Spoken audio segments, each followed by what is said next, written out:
Welcome to your English language class, students.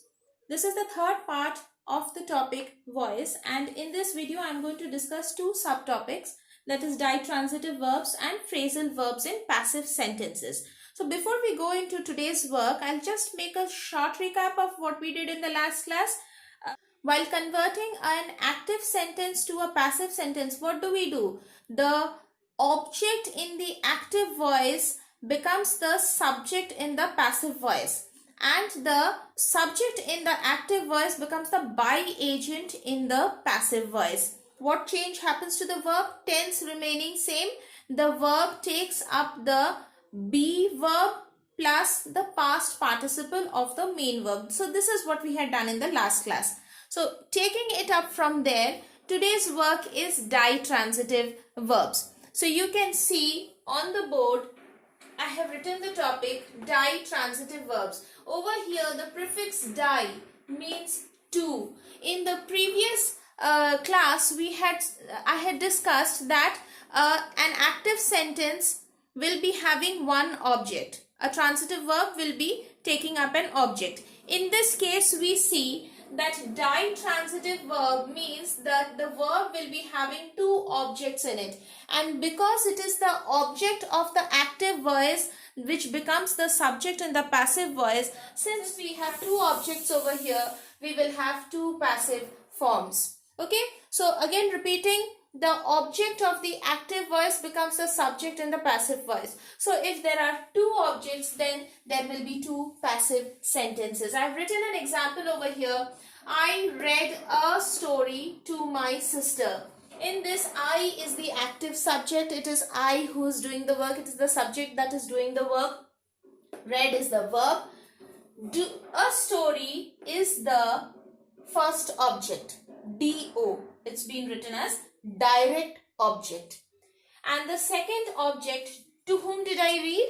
So I wrote to my sister, which is the indirect object. If you notice that the direct object is actually answering the question what.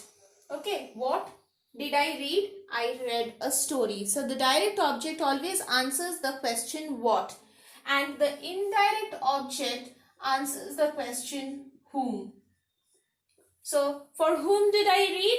My sister. To whom did I read? I read it to my sister. This is a very easy way of identifying which word is the direct object and which one is the indirect object. The one which answers the question what will be direct object, and the one which answers the question whom will be indirect object. Another important thing to note here is that you can make a meaningful sentence without an indirect object. An indirect object is not essential to the structure of a sentence, but you can't make a meaningful sentence without the direct object. Think of this. I read a story. The sentence makes sense. I read to my sister what? A story, a poem, a song, the lyrics of a song, the newspaper, what? It is not clear. I read to my sister does not make complete sense. But if I say I read a story, that makes complete sense. So as I was saying, that because this sentence has got two objects, we will be having two passive forms. So what is the first passive form? In the first passive form, I am using the direct object as the subject of the passive sentence. A story was read to my sister by me. If you think of the structure of the passive sentences, a story, object of active voice, becomes the subject in passive voice. Was read is the be verb plus the past participle of the base verb read. To my sister is the indirect object, that is over here, for whom, to whom did I read, and by me refers to the by agent. What is the second passive form? Passive voice 2. My sister over here becomes the subject. This becomes the subject. This is my sister, indirect object of active voice, becomes the subject in this passive voice 2. Was read is again the verb. It's the same as this. It remains same. A story by me. By whom was the action performed. So this is what we understand by ditransitive verb. The verb will be taking up two objects. It's possible for the verb to take up two objects. Now there are many words in English language which can take up two objects. Some of them are written over here. Call, earn, grow, mail, pay, hand, ask, tell. And there are many other words which can be used in such a way that two objects can be used along with them. Now we will go to the next subtopic for today, phrasal verbs in passive sentences. So while changing the voice from active to passive, the phrasal verbs change in the following manner. I have written an example over here. In the active voice, he ate up all the food kept on the counter. Now, he is the subject. Ate up is the phrasal verb. Okay, ate up is the phrasal verb. It has been used in place of just a verb. Now, he ate up what?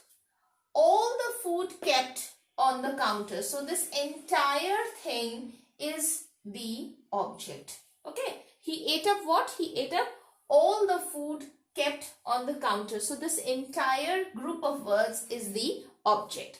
Hence, if this is the object in the passive voice, this is going to become the subject. All the food kept on the counter becomes the subject. And subject over here in active voice, he will become by him. What happens to the verb? Take a look at this. Ate up. Now, ate is the simple past form. Ate is the simple past form of eat. So, eat in the simple past form plus up. That is how this phrasal verb is made up. What happens to this? It becomes was eaten up. So, eaten up is the phrasal verb. Eaten up is the phrasal verb over here. And the word was is the be verb that we were adding to the passive verbs. The be verb is written in simple past form. The tense is put in the be verb and not in the main verb in the phrasal verb. I repeat, the tense marker, here it is simple past form. The simple past form is shown in the phrasal, in the verb in the passive sentence with the be verb, that is was eaten up by him. The next thing that I'll talk about today is agentless passive. So, in some sentences, the passive forms can be written without the by agent. This happens when it is unclear who or what the agent is. So, when we are not able to make out who or what the agent is, we often do not use the agent. I've given an example over here. Someone switched off the light. So, when I turn this into passive voice, of course, it becomes the light was switched off by someone. So, the words by someone is the by agent over here. But if you write by someone, you're not adding any meaning to the sentence. If you just write the light was switched off and you write the light was switched off by someone, no additional meaning is given to the sentence. Therefore, in such cases, we simply do not write the phrase by someone. We just end the sentence at this point. The light was switched off.